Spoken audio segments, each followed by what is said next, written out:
Vous avez déjà entendu qu'on ne peut pas inventer la roue ou qu'on ne peut pas faire autre chose, ou mieux, tout a déjà été fait. C'est faux. Quand on vous dit tout a déjà été fait, eh bien, c'est faux. Et cette pensée, Dieu la voit à quelqu'un pour l'encourager et pour le réveiller. Écoutez, ne pensez pas que ce message est pour les autres. Vous, ça ne vous concerne pas. Eh bien, ça vous concerne autant que ça me concerne moi-même qui vous parle. Voilà pourquoi restons ensemble du début à la fin et découvrons ce que Dieu nous envoie comme message aujourd'hui. Je crois qu'il va te parler au travers de cette capsule. Et donc, si tu es nouveau avec nous aujourd'hui, merci de t'abonner et de rester avec nous dans les partages que nous faisons quotidiennement pour nous affermir dans la connaissance et dans la grâce. Dans un instant, nous vous arrivons pour développer cette pensée que Dieu nous a donnée. Et merci à vous qui vous abonnez déjà, vous qui êtes déjà abonnés aussi, vous qui aimez partager ces vidéos à d'autres personnes, et vous aussi qui donnez votre attention au message que nous sommes en train de partager. Que le Saint-Esprit vous parle encore aujourd'hui et maintenant.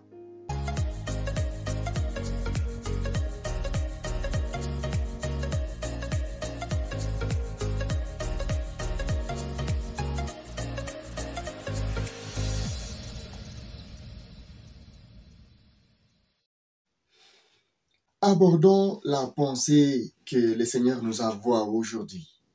Quand on nous dit « tout a déjà été fait », eh bien c'est faux. Pourquoi? Parce que vous n'auriez plus raison d'exister. Ni vous, ni moi, si tout était déjà fait.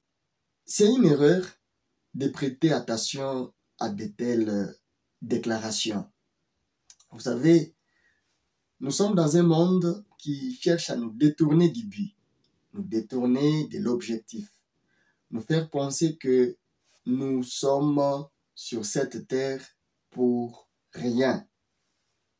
Nous n'avons pas un rôle à jouer. Les partitions qui doivent exister ne doivent provenir que des autres. Les formules que nous devons suivre ne doivent être inventées que par d'autres personnes. C'est faux. C'est faux. Je vous rappelle, si vous ne faites rien, vous allez rester tel que vous êtes. Et si vous ne faites rien, tout autour de vous, même ceux-là qui vous disent que tout a déjà été fait, vont continuer, vont vous dépasser, vont faire des grandes choses, alors que vous resterez borné dans l'idée qui vous dit que tout a déjà été fait. Loin de moi la pensée de vous amener à la comparaison. Ce n'est pas ça mon but.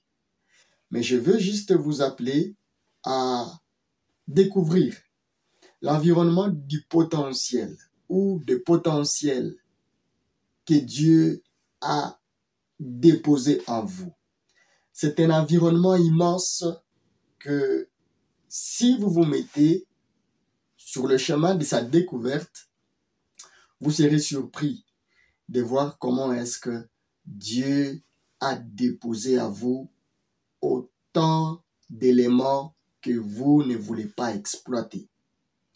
Il y a ceux-là à qui on a dit, eh bien, vous n'êtes pas fait pour ça. S'ils ne sont pas faits pour ça, ce n'est pas à vous de les dire. Loin de moi, l'idée de vous rendre têtu face aux instructions des autres.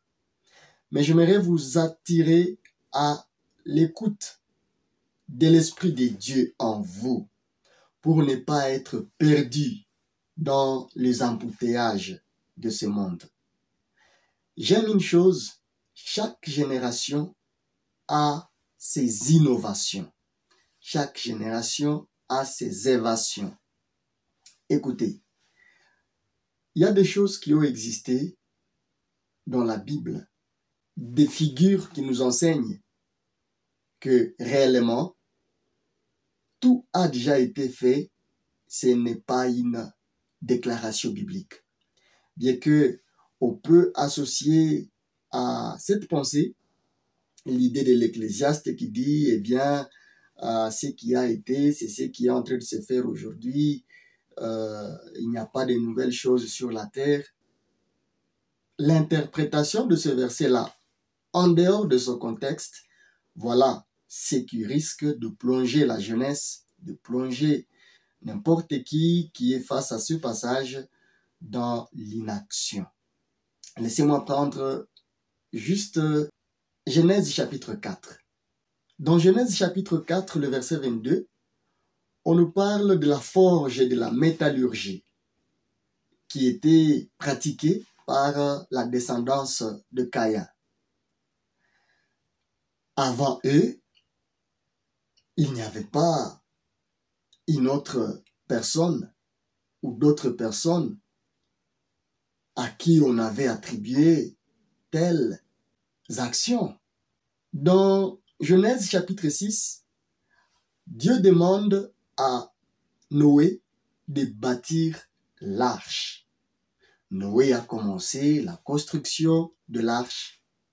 Il a reçu même des instructions du Seigneur sur comment est-ce qu'il va bâtir l'arche que l'on appelle l'arche de Noé. Eh bien, on nous parle aussi dans la même Bible, dans Genèse chapitre 11, de la construction du mur ou du tour, le tour de Babel. Qu'est-ce qu'on nous dit? On nous dit que les hommes ont commencé à utiliser des briques et de la bitume. Bien avant, cela n'était pas utilisé. Et puis, pourquoi est-ce qu'on prend soin de préciser la technologie qu'ils ont utilisée? C'était nouveau. Ils avaient cru à cela. Ils ont commencé à réaliser des œuvres nouvelles. Laissez-moi aller plus loin. Il y a eu des réalisations de rois dans la Bible. J'épingle le temple de Salomon. J'épingle les actions du roi Josias dans 2 Chroniques chapitre 26. Quand vous commencez à lire ces réalisations, vous vous rendez compte que avant lui, personne n'avait fait ce qu'il était en train de faire. Alors, qu'est-ce qui vous pousse à mal interpréter le passage d'Ecclésiaste qui vous dit ce qui a été, c'est ce qui va se répéter, autrement dit, l'histoire se répète, et les hommes vont mal interpréter ce passage-là en disant tout a déjà été fait. Eh bien, c'est faux. Tout n'a pas encore été fait. Sinon, vous n'existeriez pas. Sinon, vous insultez votre existence et vous dites à Dieu, Dieu, je suis dans un pique-nique. Qu'est-ce que je suis venu faire? Je suis venu m'amuser sur cette terre. Ce n'est pas le cas. Vous n'êtes pas venu vous amuser. Avant de vous créer, il y a une mission qui a existé dans le plan de Dieu et c'est pour cette mission-là que Dieu vous a exactement envoyé sur la terre. Voici, à l'époque, certes, la médecine existait, mais on ne peut pas comparer la médecine du 21e siècle à la médecine du 3e ou du 4e siècle. Je prends juste un exemple de monsieur Gabriel Fahrenheit en 1714 qui a inventé le thermomètre à mercure bien sûr. En faisant cette invention-là, il pouvait se dire, eh bien, ça suffit que l'on puisse tester la température d'un homme en le touchant, en disant, bon, ok, il est chaud au toucher, disons qu'il y a fièvre. Mais non, il n'a pas écouté les gens qui disaient autour de lui, tout a déjà été fait. Il a inventé les thermomètres. On nous a toujours parlé de Alessandro Volta en 1800, qui a inventé des piles électriques. Il ne s'est pas arrêté ou borné par les propos qui étaient dans son entourage, disant que tout a déjà été fait. Et en 1879, on nous parle de Joseph Swan et Thomas Edison qui ont inventé l'ampoule électrique. Avant eux, on n'avait pas des ampoules qu'on utilise aujourd'hui. Ils ont fait la formule de l'ampoule. Et aujourd'hui, on continue à utiliser leurs ampoules et on a amélioré des formules à question. Si ces gens croisaient les bras, c'est la question que je vous pose. Qu'est-ce qu'on aurait aujourd'hui? Voyez vous-même des grandes entreprises qui sont en train d'utiliser les concepts des virements technologiques. Ils disent on doit virer vers l'ère technologique.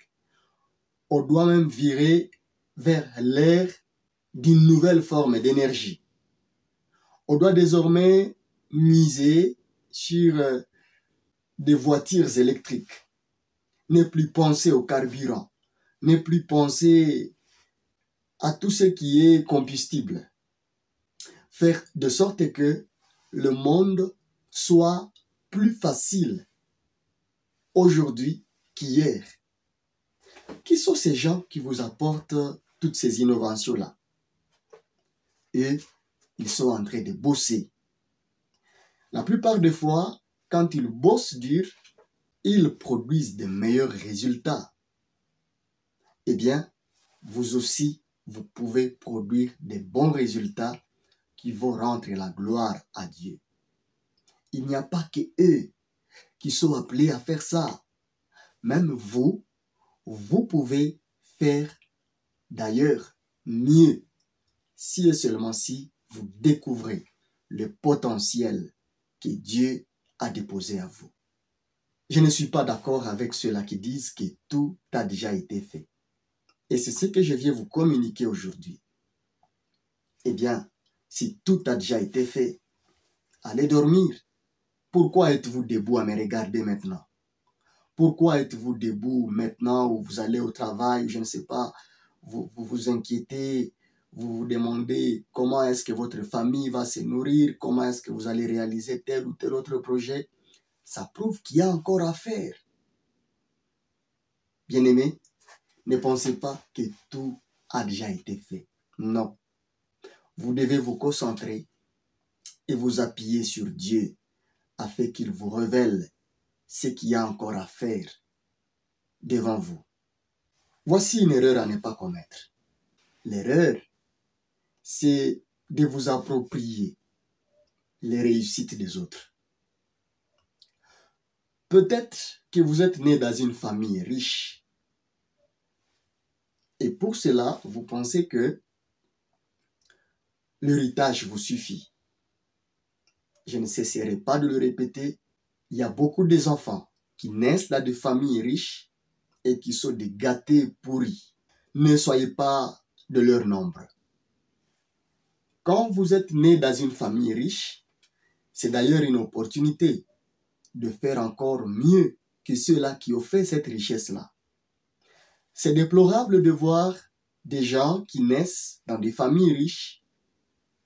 On leur a laissé un chiffre d'affaires, disons, qui est de 10, mais puisqu'ils sont limités par les pensées ou la mentalité de leur environnement, chaque jour qui passe, ce chiffre d'affaires est en train de diminuer. Il n'y a pas que les finances dans le potentiel que vous devez développer. Le rayon sont dans tous les sens. Vous pouvez découvrir des potentiels que Dieu a déposés à vous. Et c'est un challenge que je vous lance aujourd'hui. Ne croyez pas à toutes ces voix qui vous disent que tout a déjà été fait. Non. Si vous êtes né dans l'aisance, vous avez tout, cherchez le plus qui manque à cet endroit-là. Cherchez ce qui manque, c'est que ceux-là qui vous ont précédé n'ont pas fait. Et si vous n'êtes pas dans de bonnes conditions, vous êtes né dans une famille pauvre, ce n'est pas un problème. De toutes les façons, il y a toujours quelqu'un qui commence une saison de richesse dans une famille. Avant que David n'accède au trône d'Israël, la famille d'Isaïe n'était pas la famille royale. Mais c'est à partir de l'accession de David au trône que cette famille-là a été appelée une famille royale. Autrement dit, vous pouvez changer le cours d'histoire de votre famille. Vous pouvez changer l'identité de votre famille. Vous pouvez changer votre propre identité. Les exemples que je venais de vous donner, comme juste Thomas Edison, avec l'invention de l'ampoule, il est entré dans l'histoire à partir de l'œuvre qu'il a pu réaliser. Vous connaissez beaucoup de gens qui ont fait de grandes choses. Vous connaissez aussi des gens dans cette génération qui sont en train de faire de grandes choses. Ils sont en train de s'inscrire dans l'histoire de cette époque. Et vous croyez à l'idée selon laquelle tout a déjà été fait? Eh bien que toutes les entreprises ferment leurs portes. Pourquoi est-ce qu'à l'école, aujourd'hui, il y a dans des facultés, disons, techniques, il y a ce qu'on appelle des projets tutorés que les étudiants sont en train de défendre à gauche, à droite. Pourquoi? C'est parce que on est en train de chercher ce qui n'a pas encore été fait. Il faut que ce message pénètre en vous et vous révolte à rechercher ce qui n'a pas encore été fait. Je me suis toujours posé la question, s'il n'y avait pas la découverte des microbes, des antibiotiques aussi, comment est-ce qu'on vivrait aujourd'hui avec pluralité des germes que nous connaissons aujourd'hui, avec des résistances même aux médicaments que nous connaissons aujourd'hui.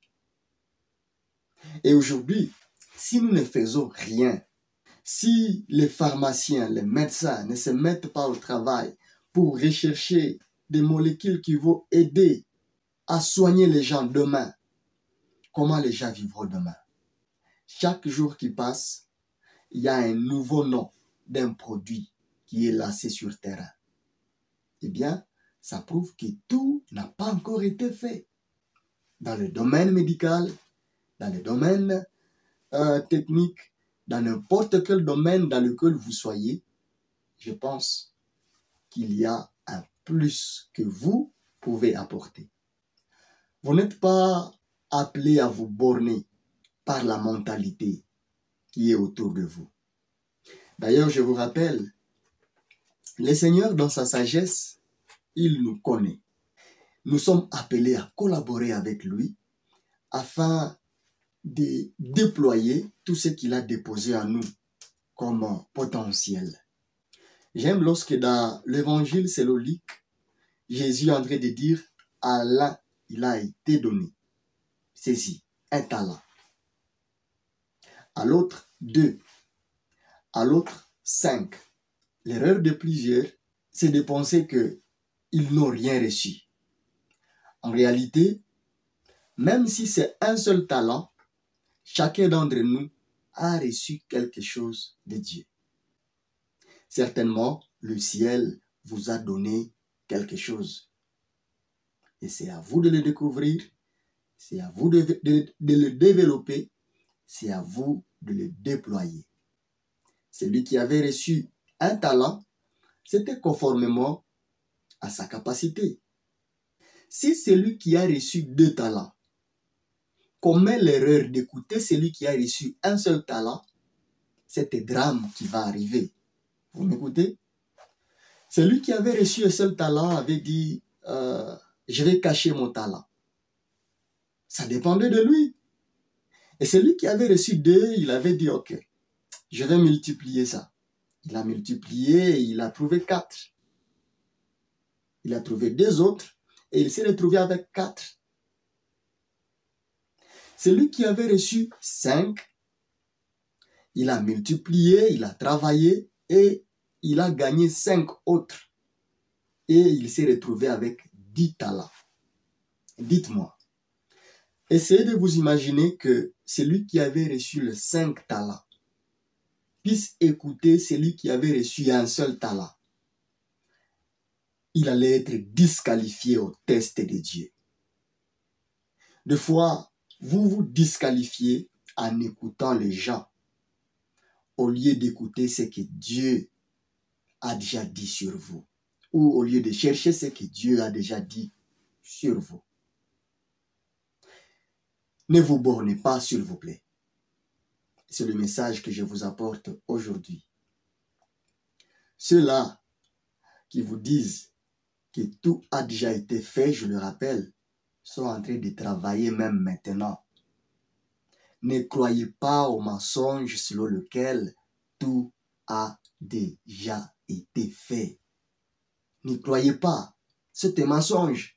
Laissez-moi m'adresser un peu à tous les jeunes de ce qu'on appelle le tiers-monde. Ne vous laissez pas distraire. Ne vous laissez pas embrouiller par tout ce qu'il y a autour de vous. Aujourd'hui, avec le développement de l'intelligence artificielle, on pense que on a atteint un autre niveau. Mais qui a fait ça? Derrière l'intelligence artificielle, il y a des vrais hommes qui ont fait ça. Et derrière ça, ils gagnent beaucoup d'argent. Derrière les réseaux sociaux ici que nous utilisons, il y a ceux-là qui gagnent derrière ça. Derrière tous les objets électroniques qu'on est en train de produire pour nous aujourd'hui, il y a ceux-là qui gagnent derrière ça. Et quelqu'un viendra vous convaincre que tout a déjà été fait. Eh bien, c'est faux. Vous pouvez aussi faire quelque chose. En plus, quelque chose de nouveau, tout neuf.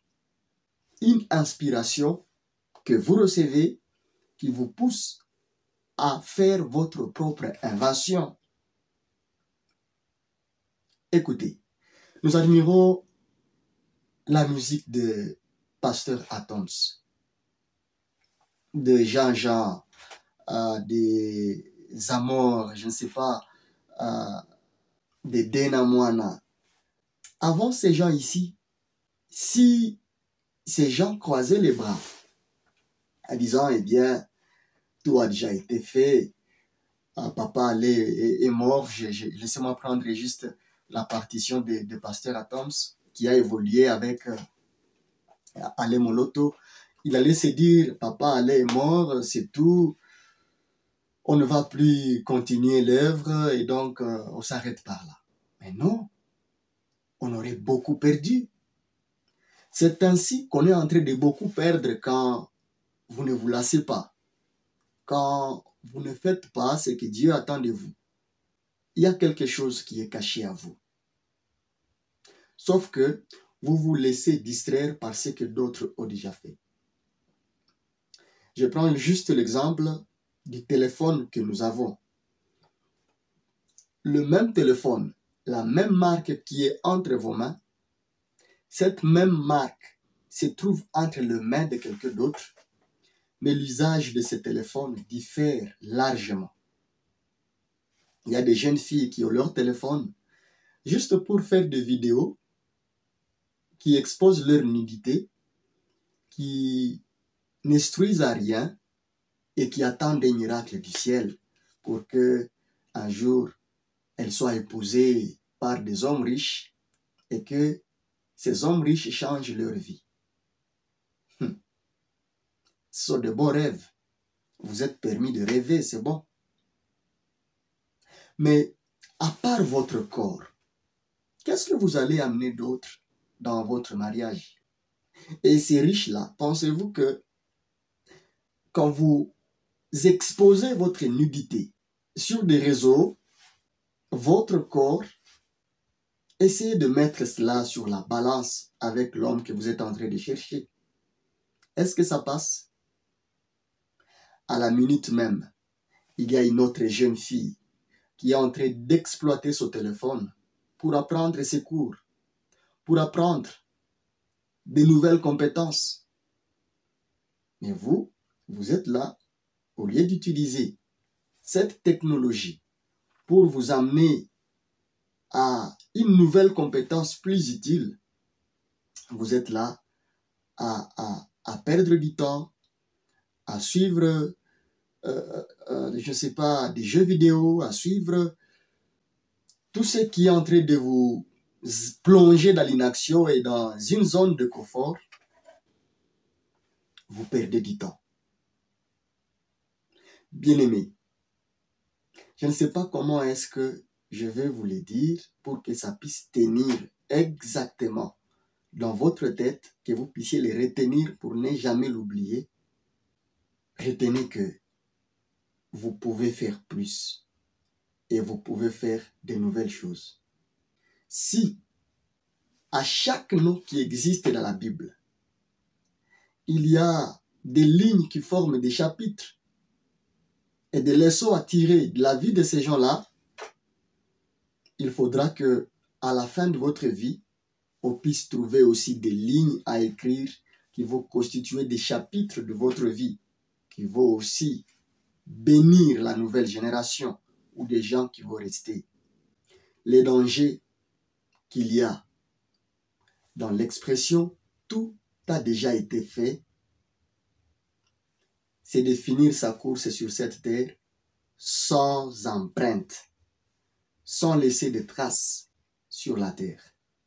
Bien-aimés, ce que je vous souhaite, c'est de laisser des traces sur cette terre ici, de ne pas passer comme le bateau sur l'eau. Non. Vous savez, le bateau passe sur l'eau, il laisse des traces qui s'effacent trop vite. Contrairement à un tracteur qui passe sur une terre boueuse, il va y avoir des traces. On saura qu'il y a un tracteur qui est passé par ici. Les traces ne vont pas s'effacer. Faudra que votre vie puisse parler un jour après vous. Ou même, dès votre vivant, tant que vous êtes encore vivant, il faut que votre vie parle. On est en train de parler de Saint Paul, on parle de Pierre, on parle, je ne sais pas, de Jacques, on parle des gens qui ont beaucoup fait pour le royaume de Dieu. Mais la Bible ne s'arrête pas à nous parler des gens qui s'occupaient de la vie spirituelle du peuple. Dans la Bible, il y a des gens qui ont exercé dans presque tout le domaine. À part le fait que Luc soit l'auteur du livre des Luc et des Actes des Apôtres, vous savez qu'il était un médecin. Il a contribué au développement de sa société en soignant le peuple que Dieu lui avait donné, au milieu duquel Dieu lui avait placé. Et vous, à quoi êtes-vous utile? Ou vous pensez que tout a déjà été fait? C'est triste s'il y a des parents qui vont élever leurs enfants dans cette pensée-là. Ils vont limiter leurs enfants à ne pas rechercher plus. Ça paraît comme de simples comédies sur le réseau. Quand on vous montre de courts-métrages des enfants de tel pays comparativement aux enfants de tel autre, on montre le devoir des enfants à l'école comparativement à leurs origines. Ça nous fait rire. Mais c'est une réalité choquante. Quand on montre même les genres de divertissement qu'il y a aujourd'hui et notre manière de nous tenir face à ces divertissements-là, ça nous fait rire. Mais c'est vraiment triste de voir que nous ne sommes pas éveillés par tout ce qu'on trouve autour de nous. La question que je me suis toujours posée est celle-ci. Ce n'est pas pour moi la première fois de vous poser la même question aussi. Si dans mon entourage, Dieu élevait un président de la République dans mon pays, pourquoi est-ce qu'il m'appellerait à côté de lui? À quoi est-ce que je lui serais utile? Ou moi-même là, si Dieu me faisait monter jusqu'à devenir un grand dans la société et que par bonne chance, vous fassiez partie, que vous soyez dans la liste de mes connaissances, pourquoi est-ce que je trierais votre nom parmi toutes les personnes que j'ai déjà rencontrées dans la vie? Allez-y remarquer que ça sera sur base de l'investissement que vous avez fait de votre temps par rapport à l'apprentissage de compétences qui produisent et qui payent. Tout paye, mais pourvu que ce soit Dieu qui vous a conduit sur ce chemin-là. J'aime lorsque dans Exode 31, 32, jusqu'à même à 36, on nous parle d'un certain Beth-Salel que Dieu avait oint de l'esprit pour qu'il puisse fabriquer l'arche et les objets sacrés, même construire le tabernacle. C'était l'œuvre de Beth-Salel. On montre aussi des gens qui travaillaient avec lui et comment est-ce que Dieu s'était servi de lui à son époque. Il avait reçu cela de Dieu. Et vous là, vous pensez que vous n'avez rien reçu de Dieu? Vous vous trompez. Il y a quelque chose qui est caché en vous. Il y a quelque chose que Dieu veut faire avec vous. Il y a des choses qui n'ont jamais été faites que Dieu veut réaliser exactement avec vous. Peut-être que vous avez été dans une phase de votre vie qui a été improductive. Que cela ne vous décourage pas, parce que la vie est faite de saisons. Et c'est Dieu qui nous le révèle encore, il dit, il y a un temps pour tout. Mais attention, il ne faut pas exagérer dans le temps de la distraction. D'ailleurs, Dieu n'aime pas l'oisiveté. Il y a les gens qui disent, eh bien, il y a un temps pour tout, pour moi, c'est le temps de s'amuser. Même quand il s'agit de s'amuser, il nous faut être prudents. En plus, il faut voir quel est l'esprit qui est caché derrière le divertissement qui vous emporte. Avez-vous le contrôle sur vous-même face à ces divertissements-là ou c'est devenu une addiction pour vous? Si tel est le cas, alors il y a un danger. Pourquoi? Parce que cela risque de vous bander les yeux, de vous aveugler sur la prochaine étape que Dieu voudrait que vous puissiez réaliser. Déjà, regarde autour de toi. Tu verras qu'il y a quelque chose que tu peux faire. Regarde à toi, regarde ta propre vie. Tu verras qu'il y a quelque chose que tu peux faire et qui n'a jamais été fait autrefois. Regarde aux gens qui sont autour de toi. Tu verras que il y a quelque chose que tu peux réaliser. Essaye de bien regarder, tu verras. Et si tu ne vois pas, j'ai une formule à te proposer aujourd'hui. Débrache-toi de tout ce qui te prend le temps. Débrache-toi de ton environnement et va dans un lieu secret.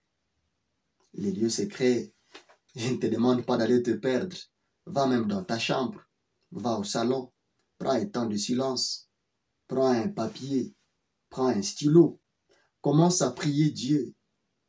Demande-lui de te montrer ce que tu ne vois pas et il va te le montrer. Peu importe le temps que ça va prendre. Mais si, à partir d'aujourd'hui, ta pensée commence à t'amener à découvrir ce que tu ne connais pas encore, eh bien Dieu est fidèle. Il va te montrer ce qui était caché à tes yeux autrefois. Dans la vie de tout homme, il y a ce qu'on appelle le tout à coup. Le tout à coup de Dieu, c'est lorsque Dieu décide de vous faire passer à un autre niveau de la vie.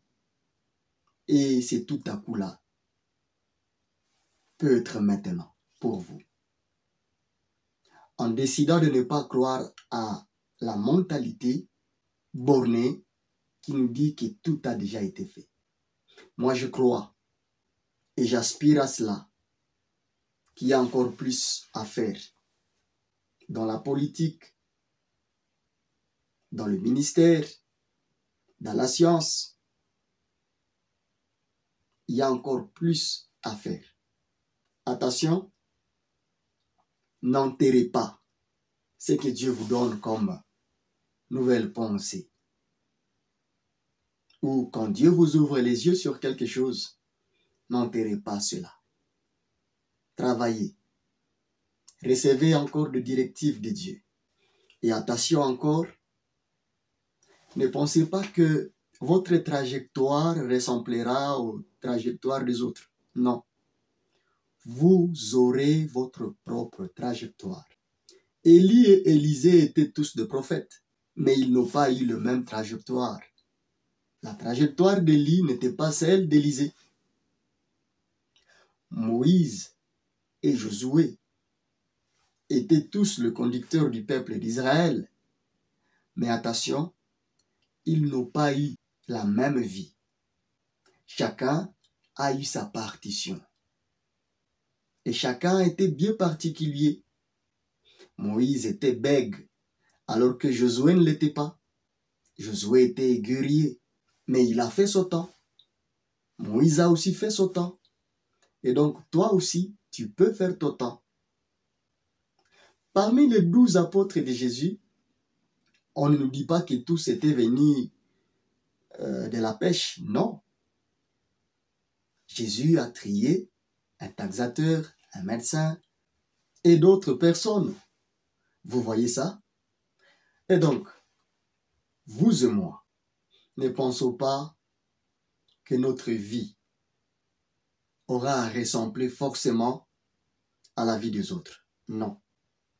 Même dans nos appels, quand nous avons des appels identiques, cela ne signifie pas que nous ferons exactement les mêmes choses. Non. Non. Il y a certaines choses qui peuvent se reproduire, bien sûr, pour vous comme pour moi, quand nous avons le même appel. Mais ce n'est pas tout ce qu'il y a.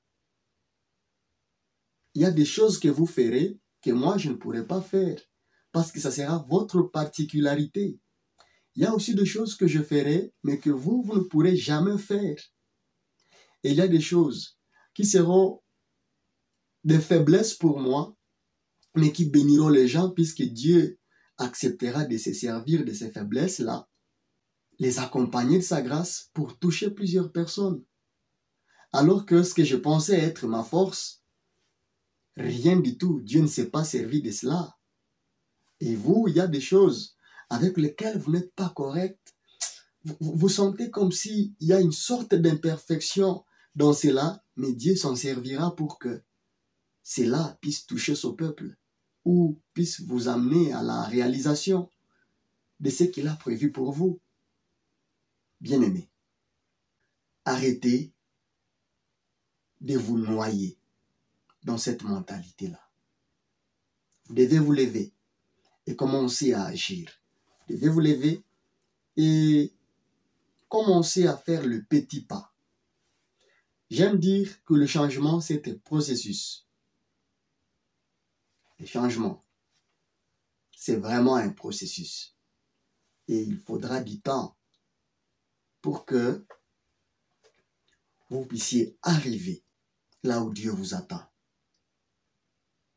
Dieu ne court pas avec vous dans la destinée, mais il marche avec vous. C'est à vous de vous adapter à ce rythme et de marcher à ses pas. Mais ce que je refuse, c'est de vous voir borné sur votre canapé en disant, eh bien, tout a déjà été fait, la situation est scellée, mon sort est déjà scellé, je n'y peux rien. Sur d'autres personnes qui peuvent se permettre ceci, moi je ne peux pas me permettre ça, et ainsi de suite. Non. Vous commettez une erreur. Voilà pourquoi, enfant de Dieu, une prière que je suggère pour cette journée, c'est de prier pour vous-même. De prier aussi pour vos enfants si vous êtes parents. De prier aussi pour vos parents si vous êtes enfants. Que Dieu vous ouvre l'esprit, que Dieu vous révèle ce qui n'est pas encore fait dans votre environnement ou dans votre vie. Ou tant que vous serez sur cette terre, que ce qui est attaché à votre vie ne puisse pas rester une dette non payée. Voilà pourquoi vous avez intérêt à communier avec Dieu, à communiquer avec Dieu, à donner votre temps à Dieu et à marcher chaque jour avec lui, à suivre ses instructions pour ne pas dévier ni à gauche ni à droite, mais à rester sur la voie qu'il vous a tracée. Votre voie n'est pas la mienne, je rappelle. La vôtre n'est pas celle de votre voisin, j'insiste. Mais il faut que vous puissiez avancer. Priez aussi pour moi, afin que Dieu m'aide à donner ce qu'il a mis en moi, à déployer ce qu'il a mis en moi. Que je ne parte pas avec la dette que notre génération sera obligée de payer. Aujourd'hui, s'il y a des gens qui étaient partis sans avoir réalisé leur mission, par exemple, donner des formules, commencer à fabriquer des meubles, eh bien on serait assis par terre. Ou on allait continuer à souffrir parce qu'il y a quelqu'un qui n'a pas joué ce rôle de charpentier professionnel. On serait dans le noir puisque quelqu'un n'a pas pu appliquer ou réaliser la mission attachée à sa vie, de développer le potentiel électrique, d'invention électrique en lui. Bien-aimé, Dieu ne gaspille rien. Laissez-lui vous amener là où il veut vous amener, vous conduire dans sa parfaite volonté. Allez, c'est par là que je m'arrête pour aujourd'hui. Et je prie Dieu que ce message atteigne sa destination. Je l'ai reçu de Dieu et je vous le transmets. Ce n'est pas un hasard que vous puissiez tomber sur ce message, non. Mais Dieu a voulu que vous puissiez le suivre maintenant. Alors, faites ce que le Saint-Esprit vous demande de faire et réveillez-vous.